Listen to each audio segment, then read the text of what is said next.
And I asked them, we said, look, this is a real difference about a real tangible issue affecting people that could have ended your friendship, but it didn't. Right. Why? Right. And what I loved about their answer was they both kind of looked at each other and just like shrugged, like, why would it? Right.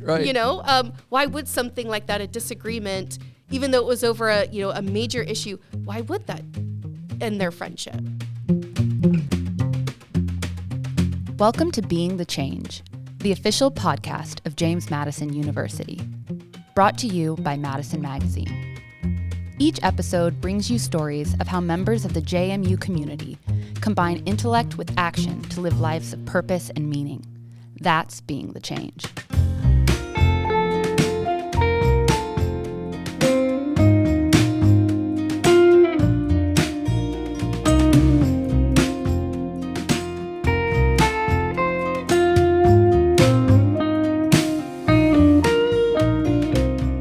What's up, JMU? Welcome to Being the Change. Andy Perrine here. Today's episode is about the current state of our public dialogue, politics, and polarization. And with us today is Dr. Kara Dillard. Dr. Dillard is Executive Director of the Madison Center for Civic Engagement at JMU. She's also currently an assistant professor in the School of Communication Studies and is a co-director of the Institute for Constructive Advocacy and Dialogue. Kara, welcome. Thank you. It's good to be here. It's so great to have you. Now, one thing our listeners ought to know is that Dr. Dillard is widely published, and her current research focuses on innovations in civic-oriented design-built technology, specifically examining the behavioral and attitudinal effects of facilitated public deliberative dialogue online. What does that mean, Kara? I was about to say that's a lot, but really what that means is that most of our conversations about politics today happen online, whether that is at the end of newspaper articles online, whether that is in chat forums. And so it behooves us as scholars of democracy to go where the conversations are happening. So my research is really in that. If the conversations and what we're having and debating about politics is happening online, I want to know, is that good? Is that bad? A lot of it is bad. In which case, if the way that we're currently debating and having deliberations about politics and political issues online is bad, can we design something better? Sure. Can we figure out a way in which we can design something in which people can come together and actually deliberate, hear other views, reason together, and hopefully find some common ground about issues? And so maybe we can harness the power of technology and online conversations for good. So I love my research because I feel like I can make a difference, and it's positive. Well, and it's also hopeful. Yes. Which I love. Yes. All yes. right. And it also fits with being the change as a theme. Well, we're going to do something interesting in this episode. JMU is known to have a pronounced focus on educating students to be citizens rather than workers or consumers. And the Madison Center, which Dr. Dillard runs as executive director, facilitates a lot of that orientation for the university. And this past Monday, two JMU alumni serving, one as a Democrat and one as a Republican in the Virginia Senate, had a moderated conversation in Wilson Hall, and it's part of a series we call The Common Good for the Commonwealth. Now, this is just one program that the Madison Center facilitates on campus. Kara, why don't you give us an idea of the full range of the things that the center does before what we're going to do is we're going to cut to segments from the conversation last night during the Common Good between these two senators. But before we do that, I want you to let listeners know what the Madison Center does overall. So it was such a good conversation that we had, Andy, last night, and I'm excited to talk about it. And I'm excited to talk about it because one of the things that Senator Surovell really talked about was the need for students in particular to be voters. And that is one of the things that the Madison Center does, which is to help students to get registered, to turn out to vote, but also to become informed about what the issues are, who the candidates are on the ballot, and also where they can find good quality information about the issues that are on the ballot, about the candidates, so that they can feel confident and comfortable going into the voting booth. I'm always surprised when I come in, and maybe this is because I get older and the students stay the same age at 18, Right. That many of our first year students come in and they've never voted. Right. And so, they don't know what it's like to go into the ballot box. And, so we have to say, here's what it is. And it's not intimidating. It Right. kind of feels that way, but it's not. And so a lot of what we do at the Madison Center is just help students to feel like they can vote and that their vote matters, and here's how they can go find information about that. But the second thing that we do, and that, I think speaks to the conversation that we had on stage in Wilson last night, is a focus on building civic discourse skills in our students. Both Senator Surovell and Senator McDougle talked about, the idea that we are a polarized country at the moment. And what we've lost in many ways is this ability to talk across divides. And I think for students, who are graduating after COVID, in which they lost a substantial opportunity to build those kinds of interrelational skills, that it's, we've taken on the challenge at the Madison Center of helping students to build what we call 21st century skills, to learn how to listen to each other, even when you hear somebody with a different view, to learn to be able to ask them questions about why, and then to be able to talk and to reason together and to deliberate, much like Senator Surovell and McDougle do, to find common ground. That's great. Well, it's a testament to JMU that the current Senate Minority Leader is Ryan McDougle and the Senate Majority Leader is Scott Surovell, and they both graduated from JMU in 1993. You introduced them, and they're actually friends. Some folks would think, how is that possible in these times? And you introduced them last night, and I'd love to cut to that introduction, and then you asked them both why they were drawn to public service, and let's listen to their response. So thank you all for being here, and please, with me, welcome Senator McDougle and Senator Surovell.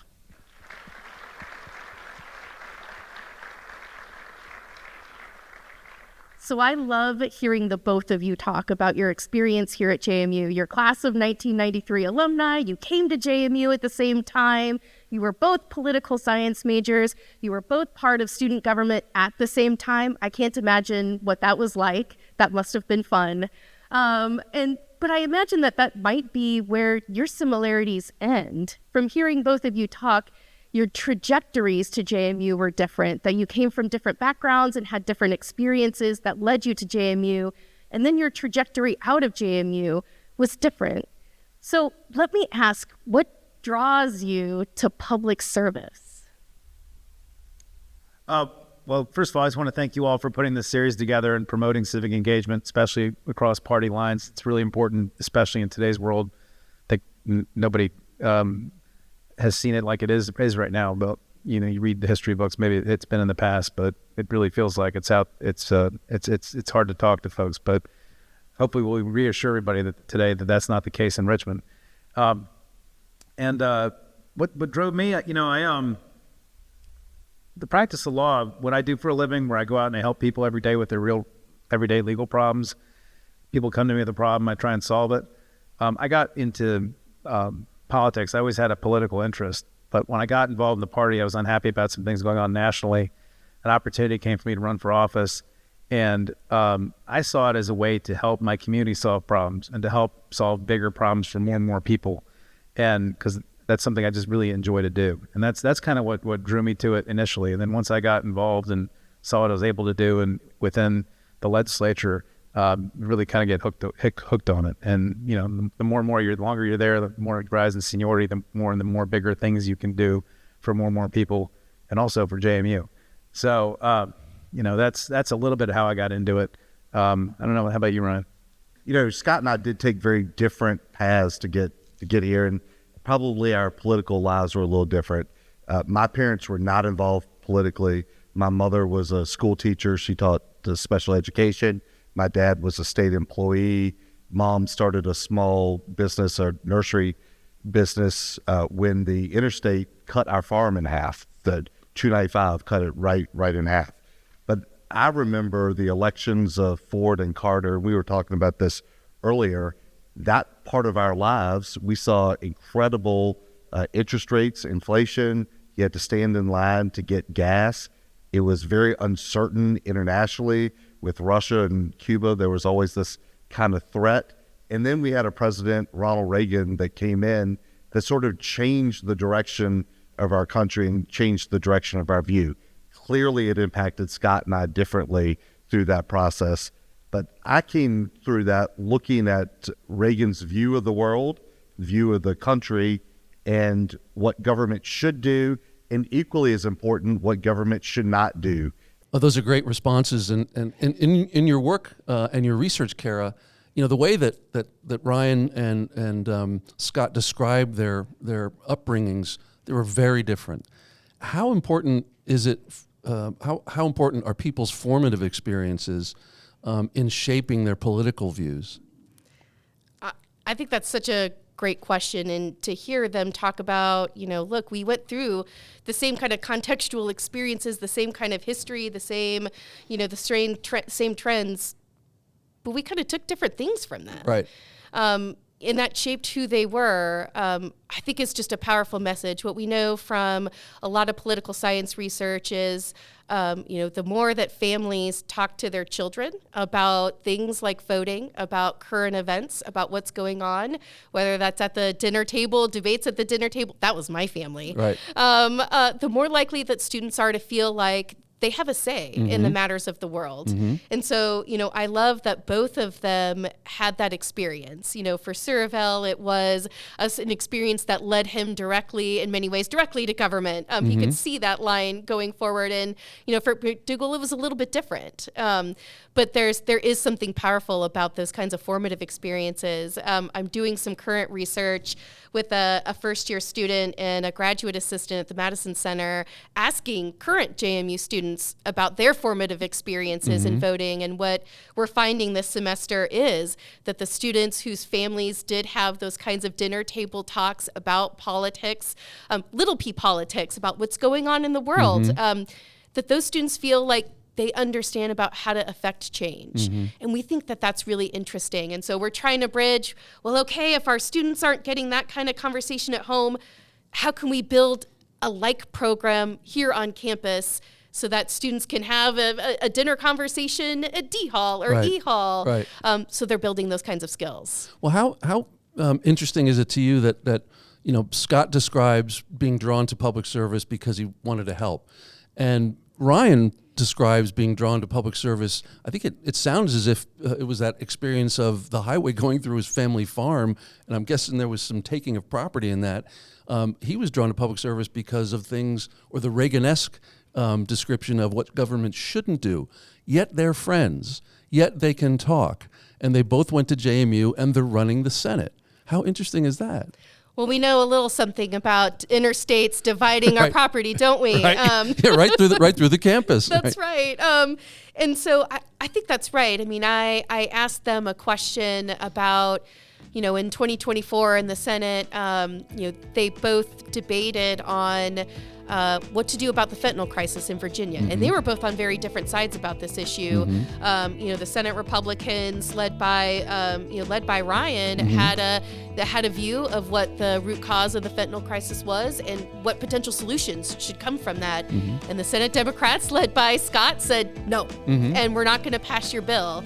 That their friendship and their relationship is, from them and hearing them talk, is going to transcend any particular issue because they care, and they care about public service, and they care about public service for the common good, and they know that in order to be and affect change, they have to have this kind of relationship, even though they're going to disagree on, pretty significant issues. What a wonderful example for everybody, right? Yes.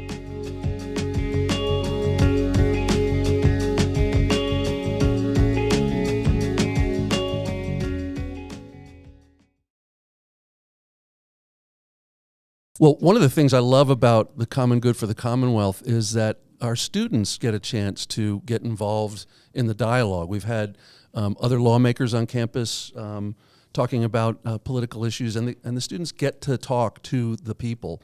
And one of our students asked a great question last night about polarization. Let's listen. Hello. From your perspectives, what do you believe is contributing the most to political polarization today? And then do you have any advice for college students who are navigating polarization on campus and beyond? The first piece, Scott said, it's social media. I mean, the algorithms are set up for you to only get information that you would otherwise already believe or see. And that definitely encourages it substantially. So number one, I think that's the biggest contributor. I do think, from my perspective on my political view, higher education is set up as an institution that's overtly hostile to people that believe like I do. And we all believe that going into it. And so there is a distrust of higher education from Republicans in general. Yeah, it's interesting. Ryan talks about higher ed, because when I was at JMU, I felt like I was in the minority as a Democrat here, but that was a different world back then.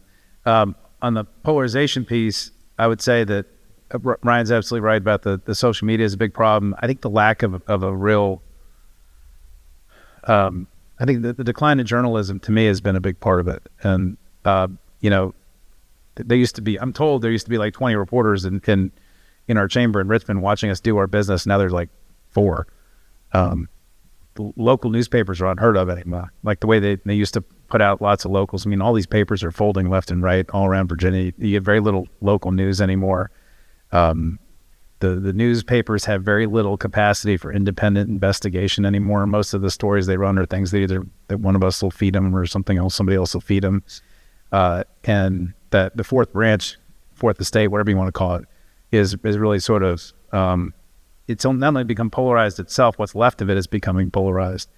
But it just doesn't have the capacity to sort of fact check like it used to. And, back when we were growing up, people used to get their news from like Walter Cronkite and Tom Brokaw and these newspapers and stuff. And we could all at least agree on the facts. We might disagree about how to fix things, but we at least could agree on what the facts are. Today, I think in our country, we can't even agree on the facts anymore because people get their news sources from such disparate places. And we really need to do more to fix that as well, not just on the social media side, but I also think in journalism. Somebody's got to figure out how to make money in journalism. I don't, so other than like, Bezos owning a newspaper or whatever, somebody else needs to figure out how to make newspapers profitable again, and TV stations, all those.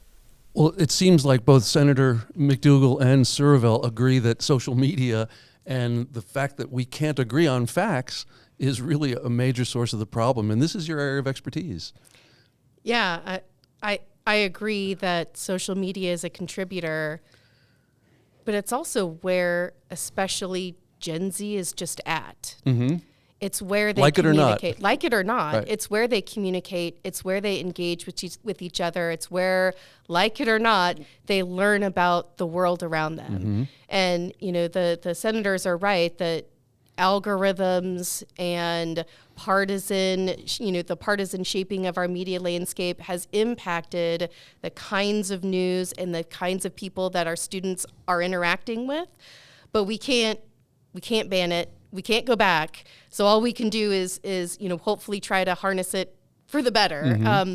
And I think that there are models and positive ways to engage students in social media. There are positive ways in which, we can say, hey, students, for example, who are, the credible news sources in your social media feed? Can you look beyond a 45-second TikTok video? Mm-hmm. And can you read long-form journalism as a way to diversify your news sources? James Madison, to go back to, our namesake, was pretty clear also that that students and for democracy to thrive, we need to be exposed to and hear a variety of different news sources. Mm-hmm. And so it behooves us to be here at James Madison University and to really champion that idea, to get out of your social media bubbles and to hear and listen and engage with different media viewpoints, even and especially when you just disagree with how those media, how the media is framing those issues, and you take object to what they're saying. It behooves you as a citizen to hear those ideas and to listen and to grapple with them. Well, and speaking of exposing yourself to different ideas, one thing that Senator McDougle said that I'd like to examine a little bit is he talked about the institution of higher ed being hostile to folks that possess his point of view. He's a conservative.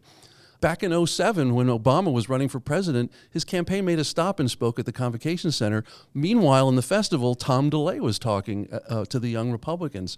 So while he described the institution of higher ed as hostile to his views, and there are higher ed is pretty liberal, but JMU is not hostile to ideas. And you are at the forefront of making sure that students understand that. That's right. And, it's our job, at the Madison Center, but also as, faculty at the university, to engage these kinds of ideas. It is wonderful that on one side of campus, we have a student group who is bringing in, an incendiary speaker, but then to also say to students, but if you want to see a positive model of how you engage very different views and come out the other side as friends, then we've got one for you. Right. And that those are the kinds of things and those are the kinds of values that JMU really champions to its students, to its faculty, staff, and alumni, is that if you want to see a good example of what this kind of process looks like, of how to have a conversation, especially when you disagree, like Ryan and Scott do, that you should come to this. Right. And we're going to champion that.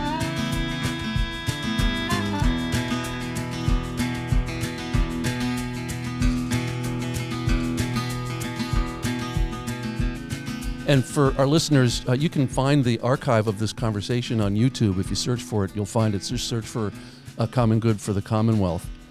Now, in their closing arguments, Kara, both Senators Surovell and McDougle's responses really complemented one another. Let's give it a listen.